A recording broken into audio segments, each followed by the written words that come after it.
ധിക്കാരിയായ ഭാര്യയെ ഉപേക്ഷിക്കണോ? ചാണക്യൻ പറയുന്നത് കേൾക്കൂ. ഒരു മികച്ച ഉപദേശകനായിരുന്നു ആചാര്യനായ ചാണക്യൻ.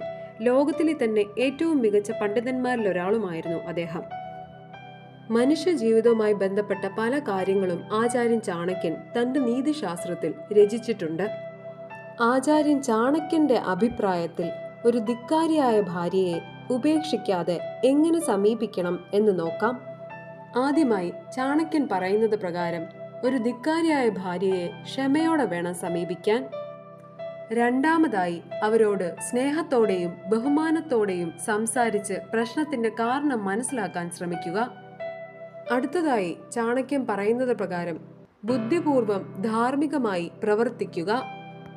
നാലാമതായി ചാണക്യൻ പറയുന്നത് സ്വന്തം പെരുമാറ്റത്തെ പരിശോധിക്കുക. ചാണക്യന്റെ അഭിപ്രായത്തിൽ അവസാനമായി ധിക്കാരിയായ ഭാര്യയോട് തുറന്ന ആശയവിനിമയം നടത്താൻ ശ്രമിക്കുക.